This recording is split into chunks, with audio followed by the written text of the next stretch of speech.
টপিকে যাব সেটা হচ্ছে ভ্যাসপার থিওরি। ভ্যাসপার থিওরিতে বেসিক্যালি অল্প কয়েকটা প্রশ্নই আমাদের ঘুরে ফিরে বারবার দেয়, ওই কয়েকটা প্রশ্নই আমরা একটু দেখবো। হ্যাঁ, ভ্যাসপার থিওরিতে অল্প কয়েকটা প্রশ্ন আমাদের ঘুরে ফিরে বারবার দেয়।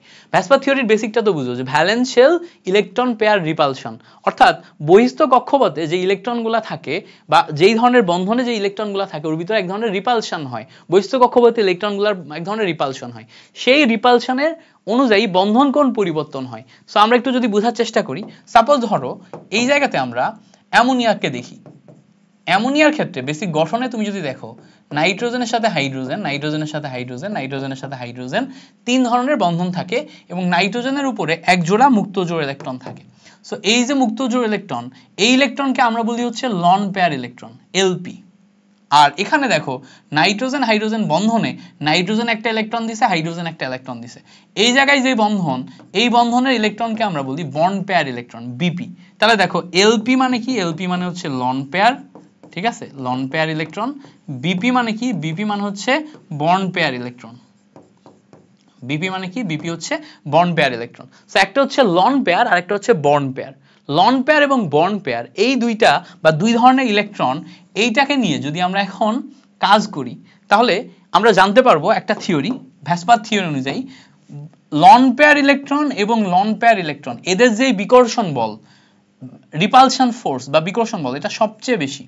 এরপরে হচ্ছে লন পেয়ারের সাথে বন্ড পেয়ারের, এরপরে আসে হচ্ছে বন্ড পেয়ারের সাথে বন্ড পেয়ারের। এই হচ্ছে আমাদের থিওরি। এই থিওরি অনুযায়ী দেখো সবচেয়ে বেশি রিপালস কে করবে? Loan pair loan pair. তারপরে কে করবে? Loan pair bond pair. সবচেয়ে কম কে করবে? Bond pair bond pair. So এই থিওরি অনুযায়ী আমরা এখানে রিপালশন ঘটাবো, ঠিক আছে, এখানে আমরা রিপালশন ঘটাবো। এখন এই যে রিপালশন থিওরি, এই থিওরি অনুযায়ী আমাদের স্ট্রাকচারের কিছু পরিবর্তন হবে।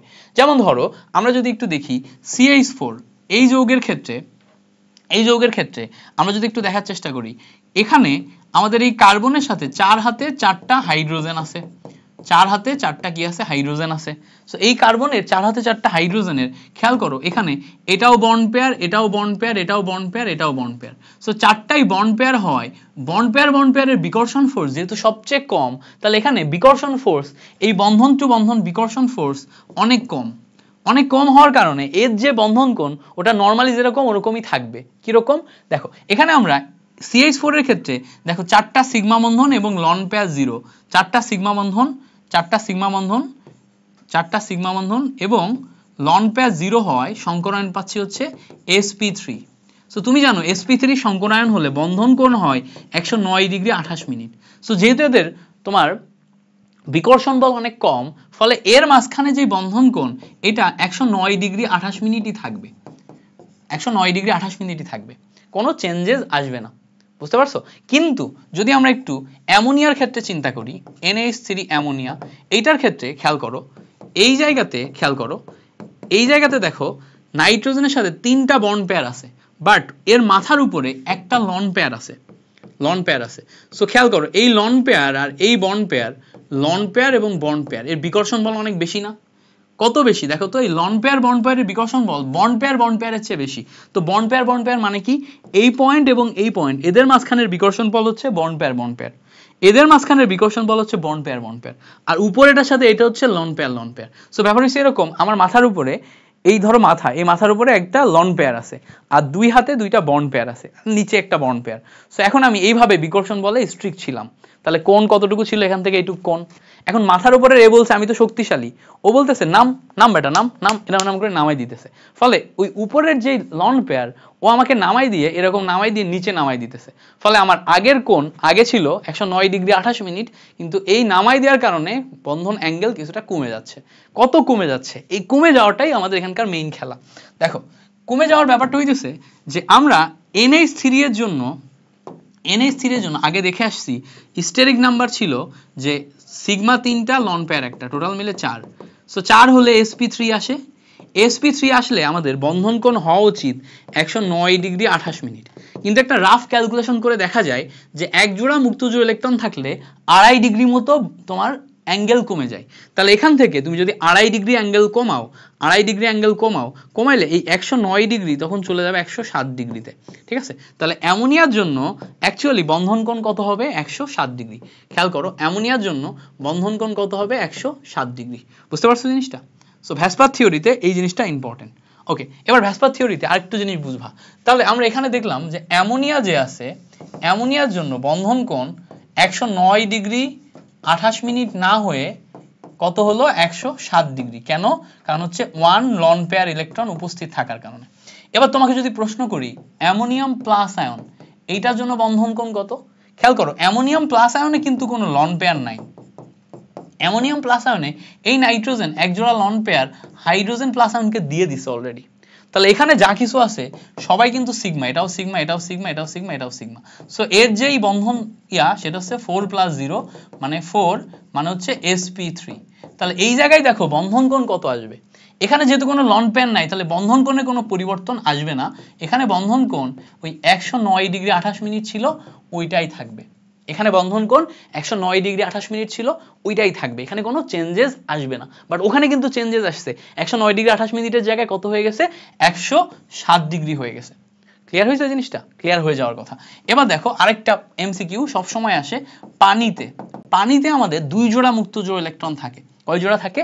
2 জোড়া থাকে। তাহলে পানিতে যদি আমরা বেসিক স্ট্রাকচার করি, এক জোড়া 2 জোড়া, তাহলে আমাদের স্টেরিক নাম্বার আসবে 2 + 2 মিলে 4। তাহলে আসার কথা sp3 আসলে 109 ডিগ্রি 28 মিনিট। বাট যেহেতু 2 জোড়া মুক্ত জোড় ইলেকট্রন, আমরা দেখছিলাম যে এক জোড়া লন পেয়ারের জন্য 2.5 ডিগ্রি মতো কমে। তাহলে 2 জোড়ার জন্য কত কমবে?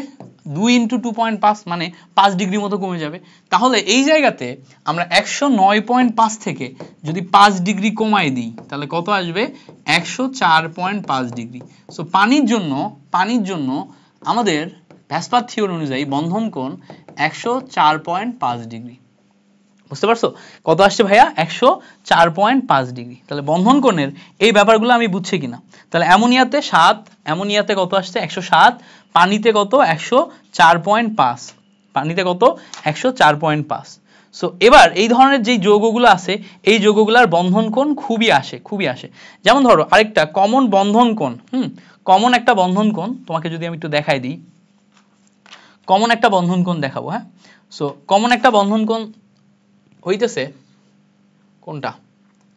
তোমাকে বলবে যে H2S এ এখানে খেয়াল করো সালফারের সাথে এখানে একটা হাইড্রোজেন আছে, এখানে একটা হাইড্রোজেন আছে। সো সালফারের উপরে কিন্তু আরো 2 জোড়া মুক্ত জোড় ইলেকট্রন আছে। সো এখানে সালফারের সাথে এই H2S এর এই মাঝখানে যে বন্ধন কোণ না HSH, বলবে এরকম HSH, এই বন্ধন কোণটা কত? এই বন্ধন কোণটা কত? এটা মাথায় রাখতে হবে। HSH বন্ধন কোণটা হচ্ছে 92.1। এবার বলবা যে ভাই আপনি বললেন 2 জোড়া মুক্ত জোড় ইলেকট্রনের জন্য 5 ডিগ্রি কমে, আপনি বললেন 2 জোড়া মুক্ত জোড় ইলেকট্রনের জন্য 5 ডিগ্রি কমে, কিন্তু এখানে 5 ডিগ্রি না কমে অনেক কমে গেছে, 92.1 কেমনে হইলো? দেখো এই যে 5 ডিগ্রি কমে এটা শুধুমাত্র মনে রাখার জন্য আমরা বলি CH4 এটার জন্য 109 ডিগ্রি 28। তারপরে অ্যামোনিয়া এটার জন্য এখান থেকে 2.5 ডিগ্রি কমায় 107 এবং পানির জন্য 5 ডিগ্রি কমায় 104.5। মনে রাখার জন্য বলি শুধুমাত্র এটা এই তিনটার ক্ষেত্রেই খাটে, সব জায়গায় খাটবে না। বুঝতে পারছো? সব জায়গাতে কখনোই খাটবে না। এবং প্রশ্ন আসলে এই কয়েকটাই আসে ভাইয়া, এর বাইরে প্রশ্ন আসে না। প্রশ্ন আসলে এই কয়েকটা আসে, যে কয়টা দেখাইলাম এই কয়েকটার বাইরে তুমি দেখবা না যে কখনো প্রশ্ন অনেক দিছে, হ্যাঁ এটা সেটা দিছে। আমি প্রশ্ন অ্যানালাইসিস করেই বলতেছি। যেমন ধরো আমাদের বেসিক একটা প্রশ্ন দেখো এখানে আছে, কয়েকবার আসছে, জাহাঙ্গীরনগর ইউনিভার্সিটিতে আসছে, রাজশাহী ইউনিভার্সিটিতে আসছে, বলছে CH4 মিথেনে HCH এখানে বন্ধন কোণ কত? তাহলে বন্ধন কোণ কত? ভ্যাসপার থিওরি অনুযায়ী 109 ডিগ্রি 28 মিনিটই হবে, একটু আগেও দেখাই আসছি, তাই না? সেম প্রশ্ন এগুলাই আসে বারবার ঘুরে ফিরে, যে অনেক প্যাচায় এটা সেটা দিবে, ব্যাপারটা এরকম না, দিবে না। যা বলতেছি এগুলাই দিবে, এর বাইরে কিছু আসে না। ঠিক আছে, এর বাইরে যদি কিছু আসে সেটা কি আসছে আমাকে জানাইও, আমিও একটু অ্যাডাপ্ট করে নিব, তাহলে পরবর্তী অ্যাডমিশন ক্লাস যাদেরকে করাবো তাদের ওই জিনিসপত্রগুলো শেখাইতে পারবো। সো এই হচ্ছে আমাদের বন্ধন কোণ রিলেটেড কাহিনী। তাহলে বন্ধন কোণ রিলেটেড এই জিনিসপত্রগুলো আশা করি তোমরা বুঝতে পারছো যে ভ্যাসপার থিওরিতে বন্ধন কোণ